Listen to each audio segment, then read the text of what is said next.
Hey you guys, it's Peter, and welcome to my channel Peterisms, where I tell stories of my life and just little things that I've learned as I've grown into the person that I am today. And I often, almost every day, read meditations. And today I'm going to read a meditation from a couple days ago. And it's a meditation that I think is really, really important. It's interesting because if you have the language of letting go, one of my all-time favorite meditation books, if not my all-time favorite meditation book, it seems like a lot of the meditations at the beginning of the year are about recovery. So today's is not that I'm going to read, but it's from February 10th, and I think it's a really important meditation. I know that it's something that I've struggled with at periods of my life. I know that many people around me have, and I think it's a very real emotion that we all go through, and that is sadness. And so I want to read the meditation, and then I want to talk a little bit about it. Okay, letting go of sadness from February 10th. A block to joy and love can be unresolved sadness from the past. In the past, we told ourselves many things to deny the pain. It doesn't hurt that much. Maybe if I just wait, things will change. It's no big deal. I can get through this.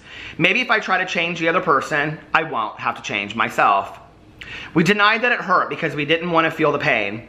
Unfinished business doesn't go away. It keeps repeating itself until it gets our attention. Until we feel it, deal with it, and heal. That's one lesson we are learning in recovery from codependency and adult children issues. Many of us didn't have the tools, support, or safety we needed to acknowledge and accept pain in our past. It's okay. We're safe now. Slowly, carefully, we can begin to open ourselves up to our feelings. We can begin the process of feeling what we have denied so long. Not to blame, not to shame, like from the other day, but to heal ourselves in preparation for a better life. It's okay to cry when we need to cry and feel the sadness many of us have stored within us for so long. We can feel and release these feelings. Grief is a cleansing process. It's an acceptance process. It moves us from our past into today and into a better future, a future free of sabotaging behaviors, a future that holds more options than our past. God, as I move through this day, let me be open to my feelings. Today, help me know that I don't have to either force or repress the healing available to me in recovery. Help me trust that if I am open and available, the healing will happen naturally in a manageable way. And I love that so much. And I love the whole idea of, healing emotionally anyway, because I don't think that it's something that we talk enough about in society. I think we talk about physical healing. I think we talk about all that, we talk about going to counseling, we talk about therapy and all that, but we don't talk about like emotionally healing and the work that we have to do, outside of the rooms of recovery, outside of a counselor's office, off the pages of a self-help book, that there's work that we have to do on ourselves, And when it talked in there about letting go of shame or blame or shame or guilt, I love that because like I said the other day, shame and guilt are two emotions that are absolutely pointless. And what they really are is a resistance to us learning the lesson. When it said in here, many of us didn't have the tools, support, or safety we needed to acknowledge and accept pain in our past.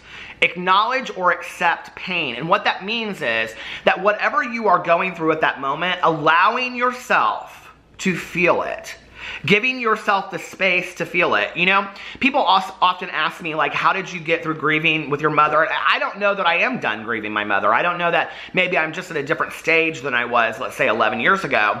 But early on, one of the things that I would do, I was numb for a very, very long time. But when I started working on my emotions related to my mother's passing, and really just the surreal feeling of her no longer being here, that I don't know that I really had accepted that yet, I still thought to myself, well, the other night I watched The Wife, and I watched part of it on the plane on the way back from LA, and then I watched the second part when I was here, and it's one of those movies that back in the day I would have picked up the phone and called my mom and been like, oh my God, have you seen this movie? And we would talk about it, Phone calls are one of the hardest things you will ever go through when grieving somebody. The lack of ability to call somebody. Or just show up at their door. Or them just show up at your door, hearing their voice, or smelling them, or hugging them. And those things are really, really difficult. But I don't know that at first I was really aware of that. And that was something that kind of came later. And so what would happen is, I would be driving around on some random Tuesday afternoon, and, I would have my, iPod on shuffle, and some Bob Dylan song or Judy Collins song or Led Zeppelin song would come on that my mother loved, and it would just rack me with tears, like, immediately. And, so then I would pull over to the side of the road, and I would allow myself to feel it. I would allow myself to just sit there and bawl and let the tears come. and feel the pain and acknowledge the pain as a real emotion. You know, we all want to be happy. We all want to be joyous, right? But we don't want to acknowledge the sadness. And I have always said it is the bitter. And I say bitter, and then people think I'm saying better. It's the bitter and the sweet. You know, it's a bittersweet life. We have to have the sad moments to really, truly realize the happy moments as well. Like life is not going to be perfect. I don't know if anybody told you that.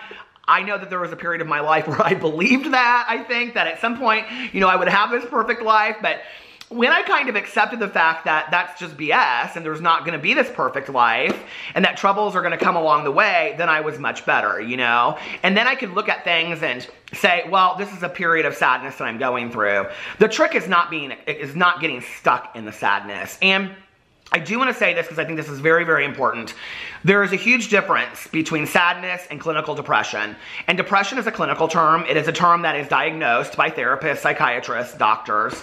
And sadness is a different thing. So, you know, I think many of us have felt sadness in our life. And I say that because I want to really acknowledge people that are diagnosed with depression or need to go see somebody, because there is a difference. There really, really is. And if you don't know if maybe you have one or the other, then I would suggest going to find somebody to talk to about that.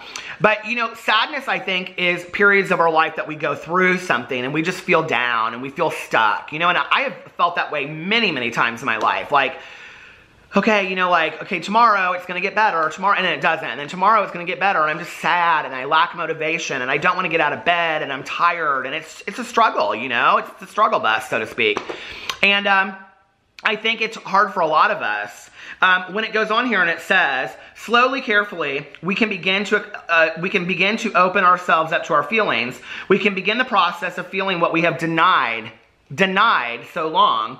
Not to blame, not to shame, but to heal ourselves in preparation for a better life. And you know, what it's talking about in there is that we have denied this idea of acceptance, okay?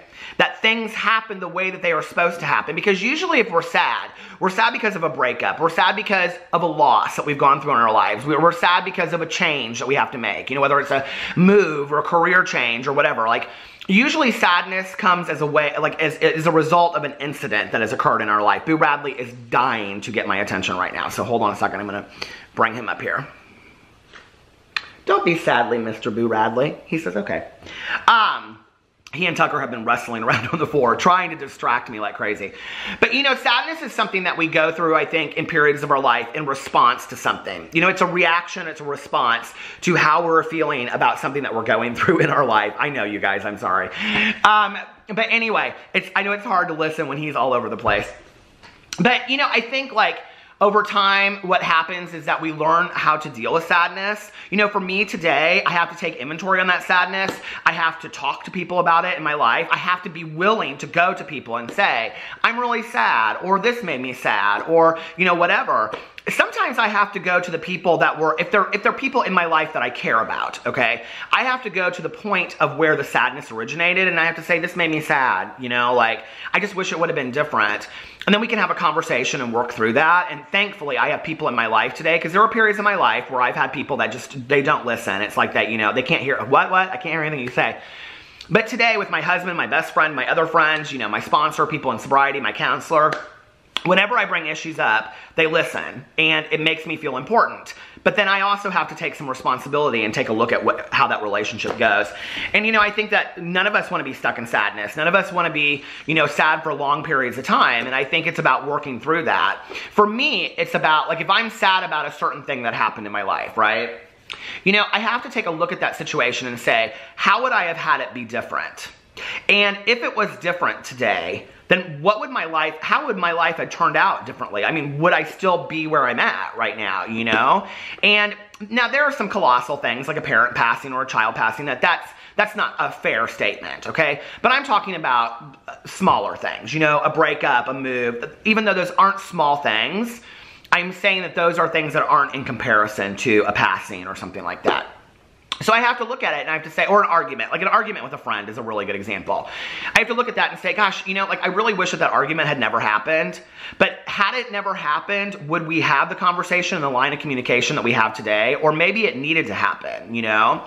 Or maybe I needed to be sad for a couple days so that when I'm happy again, I can realize, you know, wow, like this is what happiness feels like. And this is what sadness feels like. And we're gonna have both. We're gonna go, you know, up and down as we go on. And, you know, I think in there, we talk about being adult children of alcoholics and addicts or having, you know, toxicity in our homes when we were growing up.